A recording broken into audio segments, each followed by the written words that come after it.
Before we begin this episode on Yorkshire, I would like to put aside a couple of minutes to pay tribute to Prince Philip, Duke of Edinburgh, who died on the morning of Friday the 9th of April, 2 months short of his 100th birthday. Although I am myself well stricken in years, the Queen and Prince Philip have been part of the fabric of Britain all my life. It is hard to imagine the Duke of Edinburgh just not being there. Apparently, 22% of the British population either met him or saw him in the flesh, which just shows how hard he worked to be out there amongst us all. There are 2 occasions that stick in my memory, which to me encapsulate the remarkable qualities of a remarkable man. The first was during the Queen's Silver Jubilee in 1977. I was working as a park keeper in the South Bank Gardens near the Festival Hall in London, and the Queen and Prince Philip came to visit in order to rename the gardens the Jubilee Gardens. We were all lined up in our donkey jackets and gardening boots to be presented, and the Queen came down the line and then stopped in front of me, probably because I was the smallest and she could at least look me in the face. Petite and beautiful as a porcelain doll, she fixed me with sparkling blue eyes and a brief, dazzling smile. "What do you do here?" she asked, and I froze. To my eternal shame, overcome by the moment and the presence of majesty, I choked. My face reddened, my eyes bulged, and I emitted a gurgling sound like the dregs of an emptying bath. The Queen, even if she didn't actually roll her eyes, had every right to, moved on. I stood there, mortified and deflated. I had blown it. And just as I was about to hurl myself into the Thames, the Duke of Edinburgh, who was his customary 2 steps behind, leaned down and murmured, just loud enough for others to hear, "Don't worry, I don't know what the hell I'm doing here either," and was gone. The derision of my colleagues turned to chuckles. My embarrassment subsided. And that is what he did so well. When people froze in the presence of the Queen, as many people do, he followed up to break the ice and put them at their ease. The second occasion was the Diamond Jubilee in 2012. I was on one of the boats at the back of the pageant on the Thames, doing my I Never Knew That bit about interesting places along the river for the BBC. It was pouring with rain, the wind was howling, it was icy cold, and we were all wet and miserable, moaning and complaining and feeling very sorry for ourselves. And then, 4 hours after the royal barge, we passed under Tower Bridge, and there on the north shore, standing ramrod straight next to the Queen, after 4 hours in the icy driving rain, was the Duke of Edinburgh, 91 years old, resolute in doing his duty, immovable until he had saluted every single last boat in the pageant. How feeble we whinging youngsters felt. Rest in peace, Prince Philip, Duke of Edinburgh.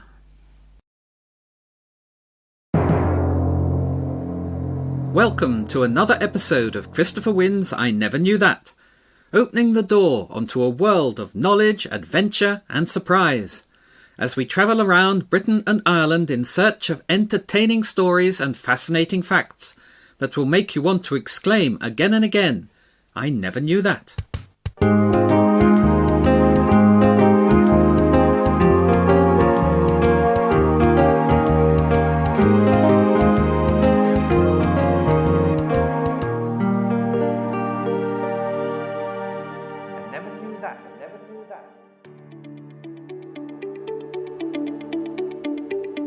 I'm Christopher Winn, author of the I Never Knew That book series about the countries and peoples of Britain and Ireland, and I will be your guide as we travel around the regions of England, Scotland, Wales and Ireland, meeting friends along the way and learning about the people and places that make these beautiful islands the most magical place on earth.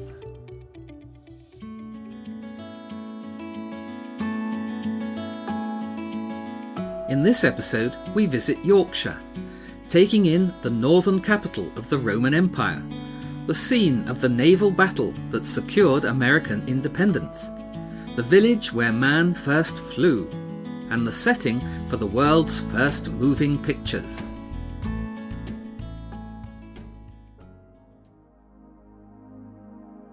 Yorkshire is so big, it has an acre for every letter in the Bible, and some to spare, that it has traditionally been divided into 3, with each division east, north and west known as a riding or thriding, as in thrice or third.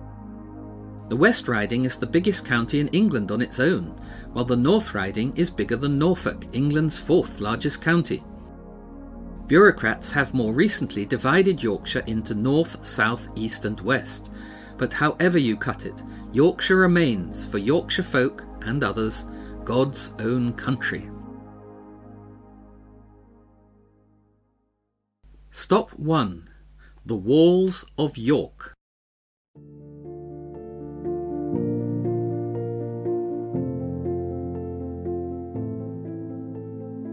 York, capital of Yorkshire, has the longest and most complete city walls of any city in England, and when you walk along those walls, not only are you taking one of the loveliest walks in England around one of England's most beautiful cities, you are walking along almost 2,000 years of history, for you are walking for much of the way on the foundations of Roman ramparts. The story of Roman York, or Eboracum, place of the yew trees, as the Romans called it, is a fascinating and romantic one. 4 Roman emperors knew York. 2 of them lived and died there, and 2 were proclaimed emperor there, including the first Christian emperor, Constantine the Great. And since the Roman Empire was governed from wherever the emperor happened to be, York was, on at least 2 occasions, the centre of government for the entire Roman Empire. Indeed, it was known as the Other Rome.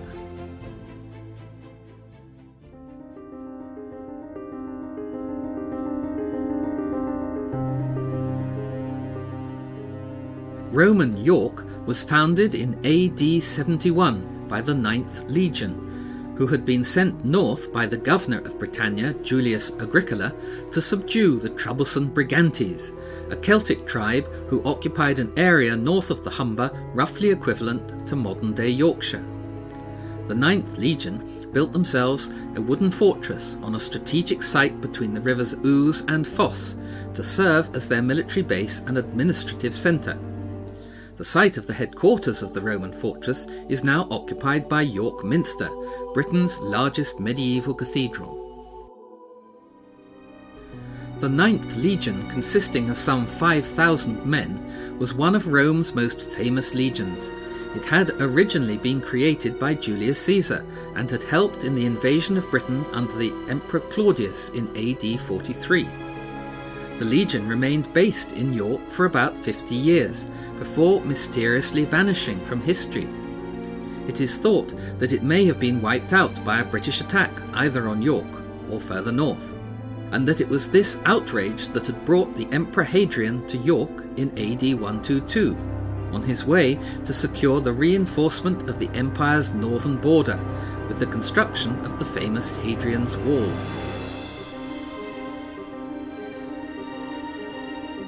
To help build the wall and to replace the missing 9th Legion as guardians of the north, Hadrian brought with him another celebrated legion, the 6th, known as Victrix or Victorious, for their part in saving Cleopatra during the siege of Alexandria in 47 BC. Now, once the construction of Hadrian's Wall was underway, Hadrian himself returned to York and got the 6th Legion to work on strengthening the defences of the fort. A ditch was dug around it, and the earth extracted used to build a rampart on which was put a wooden stockade. It is this earthen rampart that forms the foundations for a good portion of the wall we can walk around today.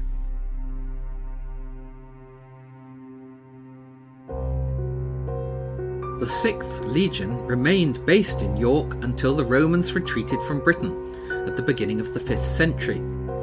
They were there in AD 142 to welcome the governor of Britain, Lollius Urbicus, newly appointed by the Emperor Antoninus, as he passed through York on his way to construct a new defensive wall, the Antonine Wall, 100 miles north of Hadrian's Wall.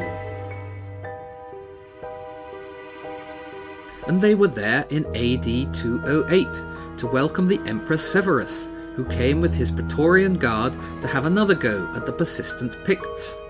Severus, along with his wife and sons Caracalla and Geta, and his court, settled in York and oversaw the construction of a massive stone defensive wall with towers at each corner, outside but parallel to Hadrian's earthen rampart.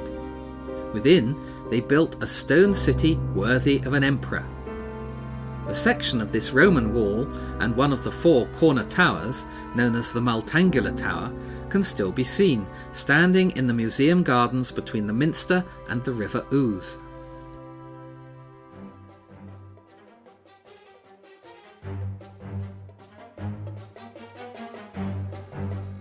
For 3 years, Severus ruled the Roman Empire from York, until he died there in AD 211, at the age of 63, and his ashes were scattered within the mighty walls he had built. His son Geta was proclaimed co-emperor with his older brother Caracalla, and they returned to Rome, where Caracalla did away with Geta, and named York as the capital of the northern province of Britannia, granting it the status of a city or colonia. In AD 305, the Emperor Constantius Chlorus arrived in York, accompanied by his wife Helen and son Constantine, to once more attempt to push the Picts back beyond the Antonine Wall. But the campaign petered out when Chlorus died in York the following year in AD 306, and was buried somewhere within the city walls. The 6th Legion proclaimed Constantine as emperor, and thus it was that the reign of one of the greatest of the Roman emperors, and the first Christian Roman emperor, was declared in York. Constantine reunited the Roman Empire, which had been fragmented for nearly a century, and built himself a new capital east of Rome, which he called Constantinople, now Istanbul.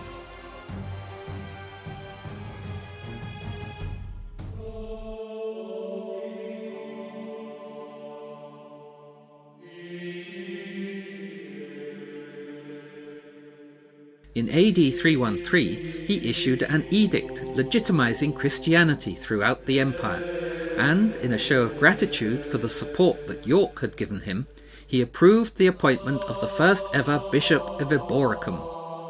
To this day, the Bishop of Eboracum, now of course the Archbishop of York, signs himself Ebor.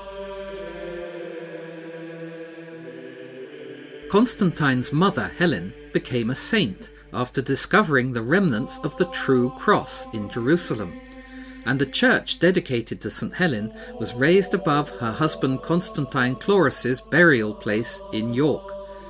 That church is lost, but is recalled by St. Helen's Church in York's St. Helen's Square, opposite the Mansion House, somewhere close to where the emperor is buried. York was finally abandoned by the Romans at the beginning of the 5th century, and as the decaying Roman walls and ramparts began to fall apart, they were patched up, first by the Saxons and then by the Vikings, who made York, or Jorvik as they called it, their capital.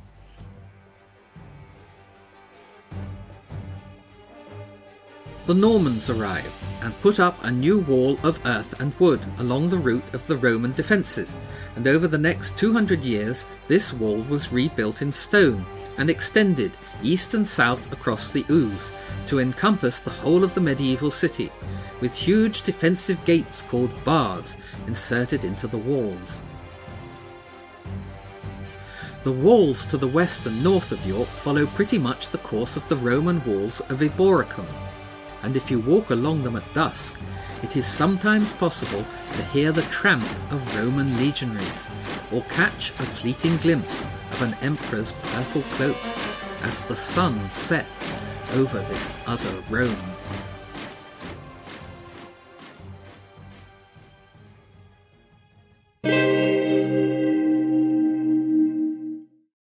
Stop 2. Flamborough Head, Yorkshire East Riding.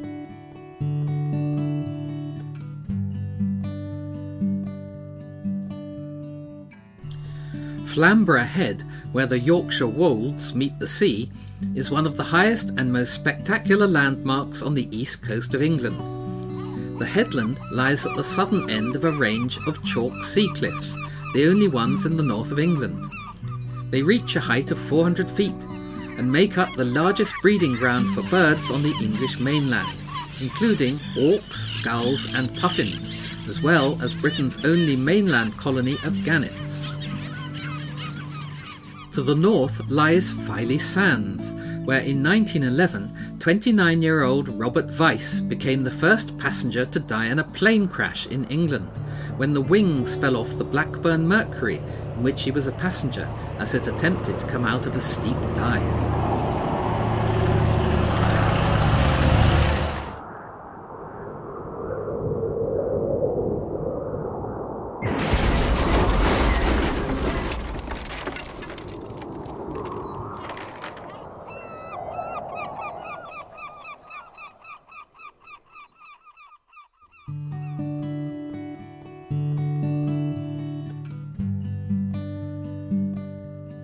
To the south lies breezy Bridlington Bay, while just back from the edge of the headland lies Flamborough Village, with its stately Norman church, wherein lies Sir Marmaduke Constable, commended by Henry VIII for bravery at the Battle of Flodden Field in 1513, and who died in agony after swallowing a toad while drinking a glass of water. The toad proceeded to eat its way out of Sir Marmaduke through his heart. This cautionary tale is graphically illustrated on his tomb by a sculpture showing the rib cage laid open to reveal a bulbous heart, said to be the inspiration for the classic English dish Toad in the Hole.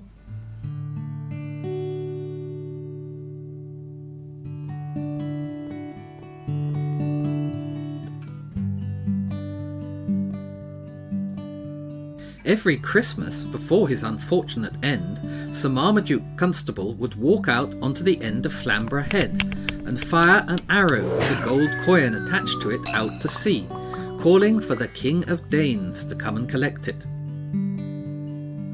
The constables had been living in Flamborough for so long that they didn't know who to pay their rent to, and since the Danes had founded Flamborough, Sir Marmaduke thought it might as well be the Danish king. Between the village and the sea stands an intriguing octagonal tower made of chalk, believed to be the oldest complete lighthouse surviving in England, and the only one of its kind in the country. It was built in 1674 as part of a business venture by Sir John Clayton, the Roundhead politician, not the one better known as Tarzan, but was never used. The old lighthouse must have provided a splendid viewpoint over the Battle of Flamborough Head, fought off the headland on a moonlit night in September 1779, in front of crowds of anxious onlookers gathered along the coast from Scarborough to Bridlington.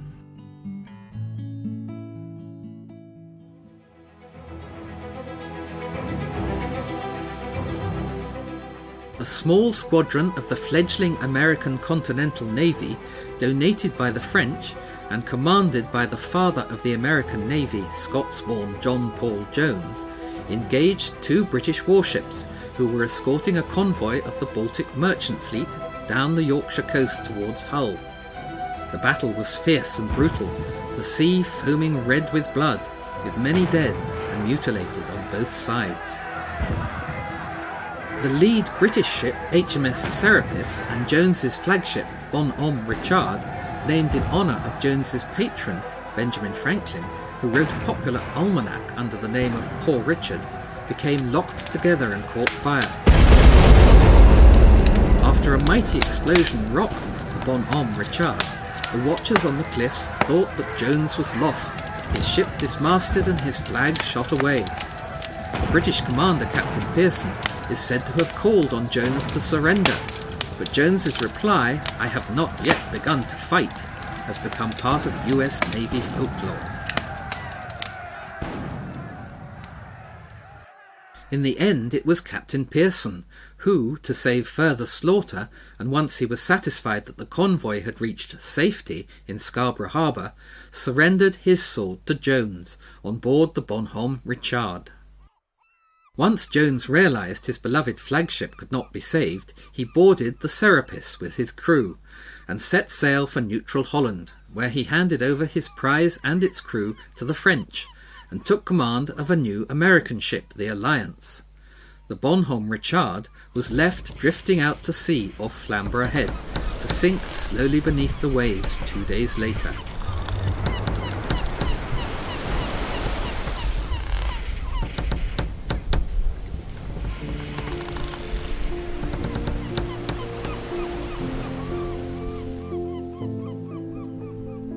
Although the battle was small in terms of the number of ships involved, its significance as the first ever victory by the new American Navy was huge, for John Paul Jones's perceived success against the might of the Royal Navy, the most powerful navy in the world, helped to secure French support for the American Revolution, support that would prove decisive in the American colony's battle for independence from Britain.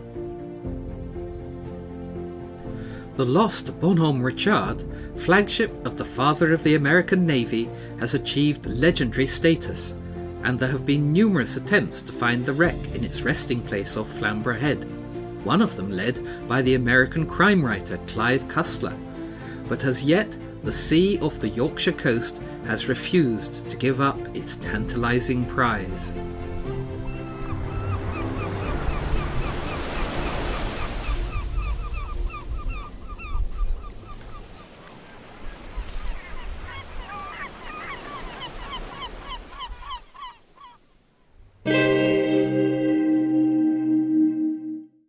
Stop 3. Brompton, Yorkshire, North Riding. When I am gone, you may find the seeds of thought in these scrolls. Typically modest words from Sir George Cayley, Squire of Brompton, the man who taught the world to fly. The brilliance of these scrolls, which lay down the 4 principles of aerodynamics that form the basis of modern aviation design, weight, lift, drag and thrust, was acknowledged by no less than the Wright brothers, who thanks to Sir George Cayley's calculations were able to achieve powered flight above the sands of Kitty Hawk in North Carolina, USA on December 17, 1903. The state of North Carolina claims the title first in flight. Wrong. It was second. Yorkshire was first.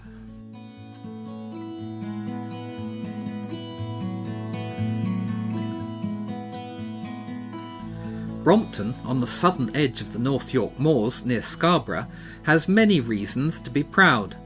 Among them a wide, well-tended village green surrounded by noble trees, fine houses and a handsome medieval church of All Saints, where, on a golden-red autumn morning in 1802, the poet William Wordsworth married his childhood sweetheart, local girl Mary Hutchinson. She was a phantom of delight, he wrote the following year. A perfect woman, nobly planned, with something of angelic light. Amongst those strewing confetti in the glamorous young couple's path as they left the church was young George Cayley of next-door Brompton Hall, who 50 years later would make the village of Brompton proud once more, as it says on the road sign on the way in, the birthplace of aviation. The exact birthplace of aviation, Sir George Cayley's workshop, is a modest stone outbuilding attached to the garden wall of Brompton Hall that sits right beside the main road. While rarely noticed by the hurrying crowds on their way to the candy floss and donkey rides in Scarborough, for anyone interested in aviation, a visit to the workshop of this remarkable man, now a museum of his life and work, is a must. Sir George Cayley, born 1773, was a classic inventor. He was interested in everything, and over the years his agile brain invented, amongst other things, artillery shells, the fire safety curtain for theatres, seat belts, a self-righting lifeboat, train buffers, an internal combustion engine powered by gunpowder, and allotments. He twice reinvented the wheel, designing the tension wheel with spokes, such as used on modern bicycles, for strength, and caterpillar tracks as used today by tanks for moving across difficult terrain. When the son of one of his tenants lost a hand, Sir George made him an artificial hand, strong and light enough for the young man to shake the hand of Prince Albert.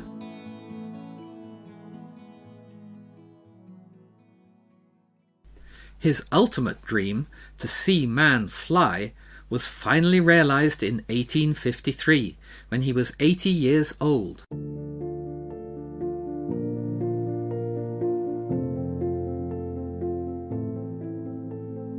Sir George Cayley had been mulling over the theory of flight since he was a boy.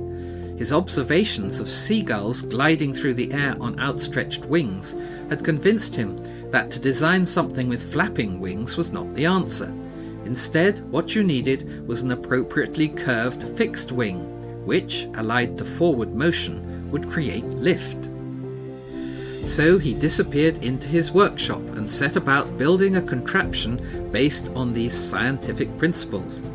After a few false starts, he emerged blinking into the light, towing behind him a glider, a wooden monoplane equipped with kite-shaped cloth wings, an adjustable tailplane and fin, a boat-shaped cockpit for the pilot, and a flimsy tricycle undercarriage. With the assistance of staff and a strong horse attached to the front of the machine by a rope, he wheeled the assembly across the road to the high side of Brompton Dale and sat back to ponder his next problem. Who was going to fly the thing? Clearly he, Sir George, could not. He was 80 years old, and his wife, by all accounts a lady of firm character, would not allow it. Most fortuitously, just at that moment, his coachman, John Appleby, sauntered by and cast an indulgent eye over the machine. He had seen many such contraptions before emerge from his master's workshop, and never for a moment did he suspect what peril he was in. "Ah, John," said Sir George. "Just the chap." And before he had time to object, Appleby found himself strapped into the tiny cockpit, perched on the edge of the abyss, in front of a throng of excited staff and villagers, who had gathered, eager to see history made, or perhaps more deliciously, disaster strike.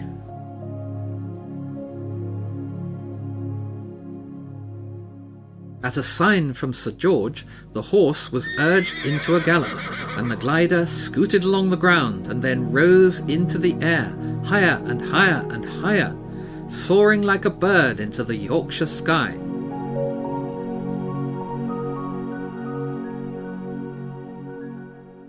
For a moment, time seemed to stop.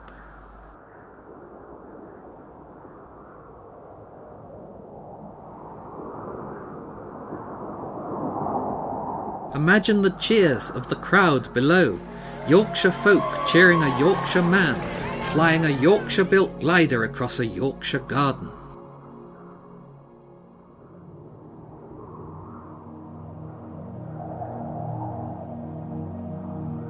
Imagine too, if you will, poor John Appleby's thoughts, as the ground dropped away and he floated up there in the wind, with just a flimsy bucket seat between him and the void, a sensation no man before him had ever experienced.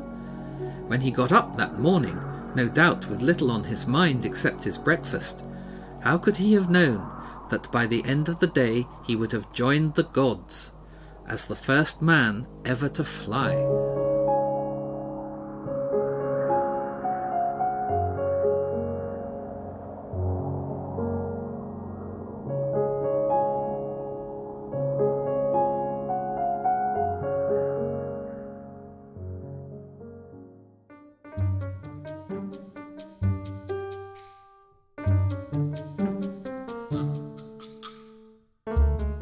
Suddenly the spell was broken. The glider began to descend, and after flying for a distance in excess of 900 feet, John Appleby and the world's first flight came down, with what Sir George's 10-year-old granddaughter Dora described as a smash.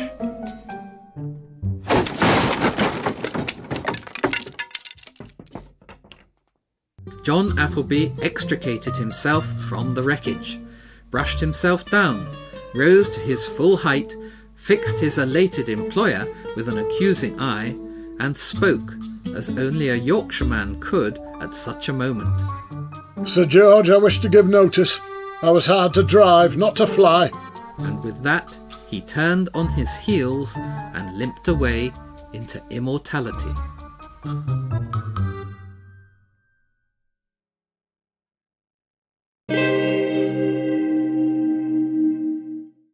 Stop 4. Leeds Bridge, Yorkshire, West Riding.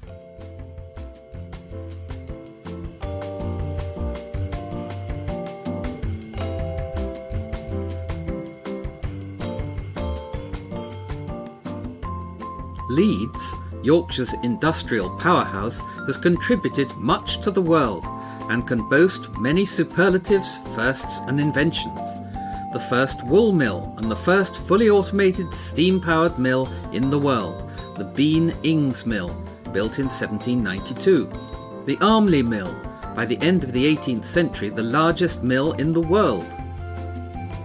The extraordinary Temple Works, modelled on an Egyptian temple, and the largest single room in the whole world when it opened in 1840.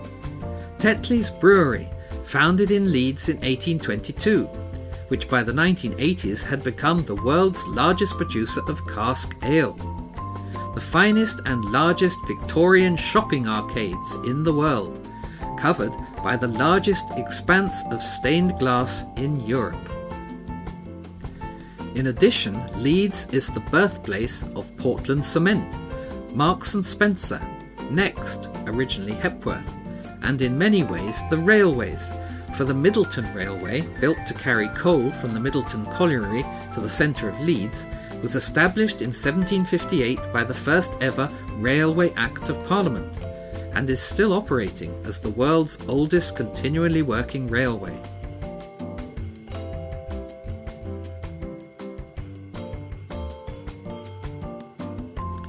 But perhaps the most surprising and thrilling distinction of all is that Leeds is the birthplace of the film industry.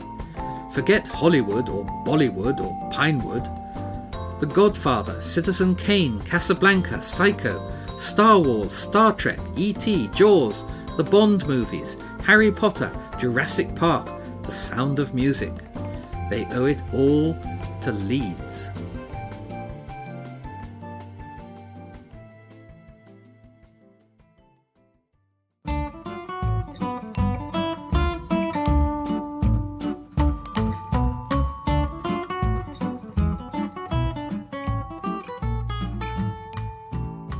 Leeds was the first place on Earth to appear in the movies.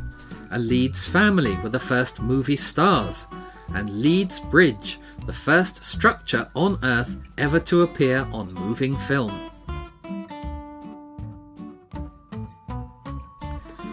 The very first moving picture in the world was filmed on 14th of October 1888 in the garden of Oakwood Grange in Round Hay, a northern suburb of Leeds, the family home of Joseph Whitley, founder of the engineering firm of Whitley Partners.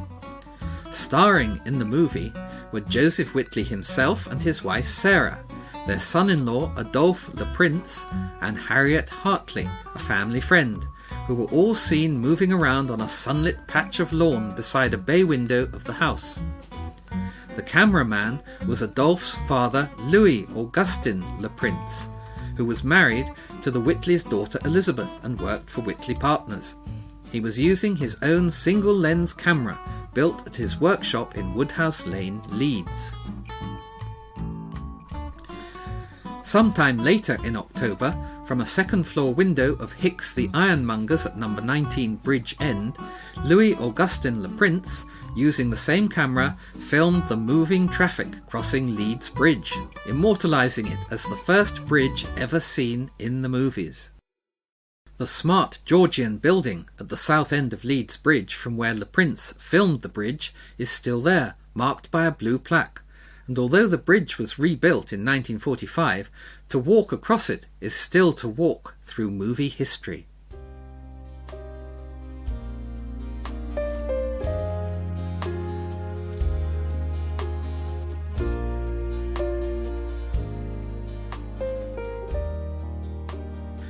Oakwood Grange in Roundhay, alas, was demolished in 1972 to make way for modern housing, and so the first place ever seen on moving film is lost, a tragedy of agonising proportions, for were it still to exist, movie enthusiasts from around the world would surely have visited Leeds in their droves to see it.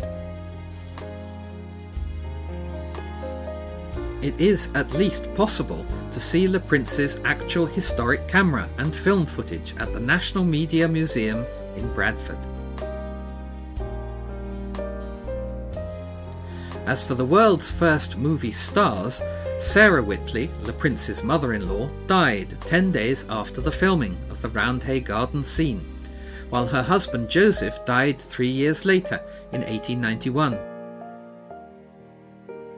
Both are buried in the graveyard of the Church of St. John in Roundhay, beneath a gravestone decorated with tiles painted in arts and crafts style by Louis Augustin Le Prince himself.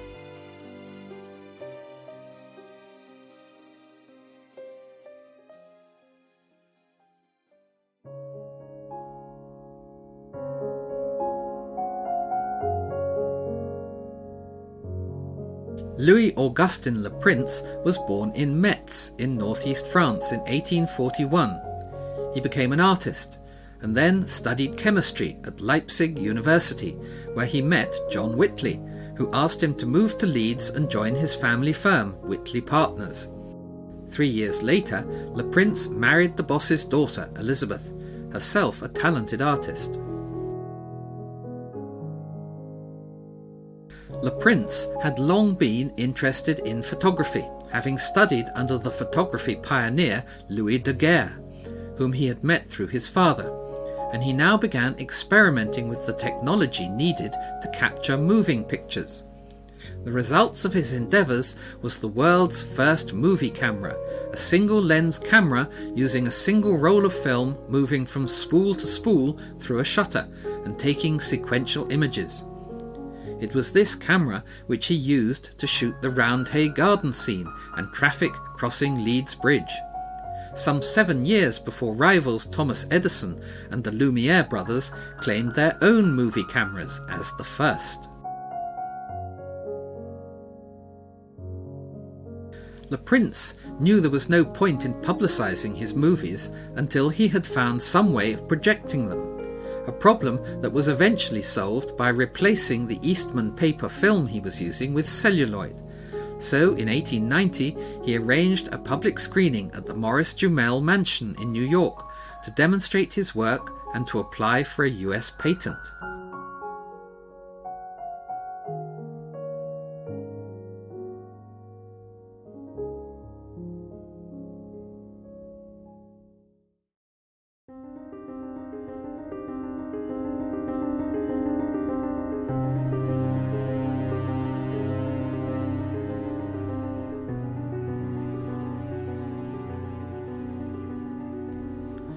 Before leaving for the States, Le Prince decided to make a quick trip to see his brother in Dijon in France.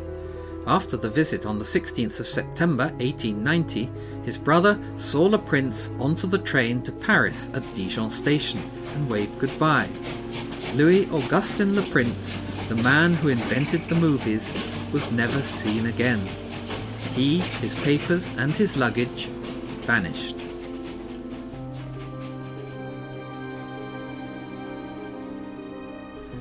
The French police, Scotland Yard, the family and many others conducted extensive searches, but nothing.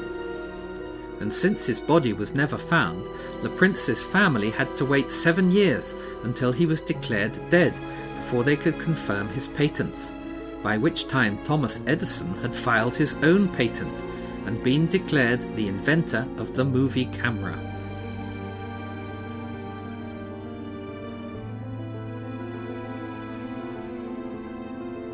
So what happened to Louis Augustin Le Prince? Did his rivals have anything to do with Le Prince's disappearance? Le Prince's widow Lizzie certainly thought so. There were millions of dollars at stake after all. She went to court along with their son Adolphe to file an action against Thomas Edison, in a famous patents case called Equity 6928. And 2 years later, Adolphe was found dead at his summer cottage on Fire Island in New York State, his duck hunting gun by his side.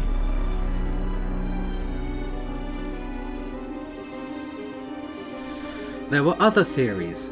Some say Le Prince had committed suicide, although this seems unlikely given that he was on the verge of seeing his life's work recognised. Laurie Snyder, Le Prince's great-great-granddaughter, thinks he was murdered by a thieving taxi driver and his body thrown into the Seine. And indeed, in 2003, a post-mortem photo of a man who looked a bit like Le Prince and whose body had been dragged out of the Seine was found in the archives of the Paris Gendarmerie.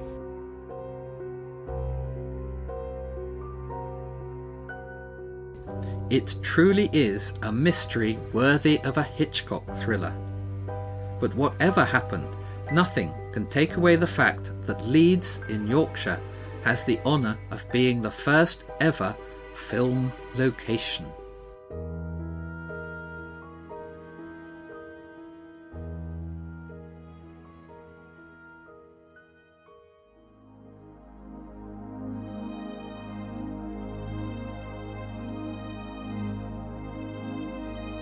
Well, that concludes our tour of Yorkshire. In the next episode, we visit the east of England, taking in the world of Alfred Lord Tennyson in Lincolnshire, the most beautiful building in the world in Cambridgeshire, an Englishman's castle in Norfolk, an English artist's home in Suffolk, and a cathedral on the edge of the world in Essex.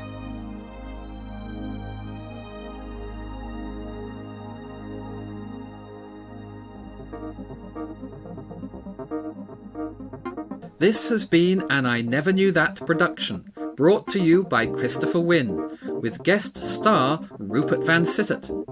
Find out more at ChristopherWinnsINeverKnewThat.com and check out the I Never Knew That books online and at all good bookshops. My thanks to Rupert, to my executive producer Jeremy Conrad, and to you for listening. If you have enjoyed this podcast, please rate and review, and join me again next time to discover more tales that will make you want to exclaim again and again, I never knew that. I